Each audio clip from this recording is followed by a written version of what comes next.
عليكم ورحمة الله وبركاته. ازيكم عاملين ايه؟ يا رب تكونوا بخير. تأجيل الدراسة 2024 في مصر، بيان عاجل من الوزارة. بيان عاجل من وزارة التربية والتعليم. طيب قبل ما نشوف تفاصيل الخبر، يا ريت نصلي على الحبيب المصطفى. اللي مش مشترك في القناة ينورنا يشترك في القناة، يفعل زر الجرس عشان يوصله كل جديد فضلا منكم وليس أمرا. كلنا نضغط على اللايك، الفيديو ده مهم جدا يوصل لجميع الطلبة.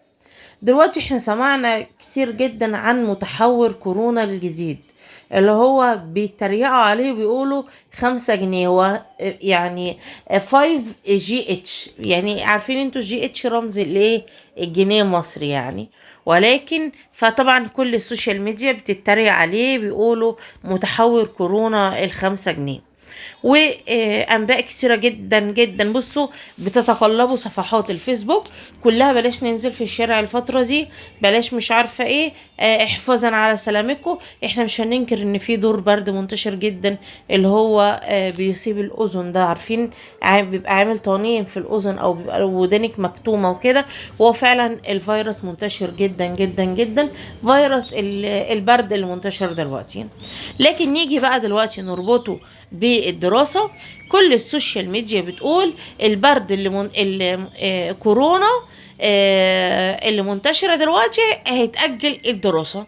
تعالوا بقى نشوف رسميا وزارة التربية والتعليم قالت ايه. كشفت وزارة التربية والتعليم الفني برئاسة الدكتور رضا حجازي ما نشر على العديد من صفحات السوشيال ميديا ومواقع التواصل الاجتماعي خلال الساعات القليلة الماضية من يوم الخميس الجاري حول تأجيل الدراسة في مصر. تمام كده؟ الوزارة قالت ايه بقى؟ أوضحت المنشورات اللي انتشرت كالنار في الهشيم. وزارة التربية والتعليم تعتزم إصدار قرار خلال الأيام القادمة يقضي بحدوث تأجيل الدراسة في 2024 في مصر، دون إبداء أي أسباب حول لماذا تم اتخاذ هذا القرار. لا، هم كاتبين إن هو عشان المتحور الجديد والكلام ده كله. طبعا كل الكلام ده لا أساس له من الصحة على فكرة، كل ده مجرد شائعات. أشارت وزارة التربية والتعليم على لسان مصدر مسؤول في تصريحات صحفية له قد على عرب 5 قبل أن جميع ما جرى تداوله حول تأجيل الدراسة 2024 في مصر ليس له أي أساس من الصحة، وإن جميع ما جرى تداوله في هذا الشأن هو مجرد شائعات الهدف منها إثارة البلبلة في نفوس المواطنين، وإن الوزارة لم تتطرق لهذا الأمر مطلقا، وإن الجدول اللي نزل 2023-2024 العام الدراسي الجديد إن هو في الموعد المحدد هيكون 30 سبتمبر ويستمر لغاية 8 يونيو ده الدراسة السنة دي. طيب، يعني الكلام ده كله صحيح؟ ما فيش كلام الكلام ده كله عاري تماما من الصحة.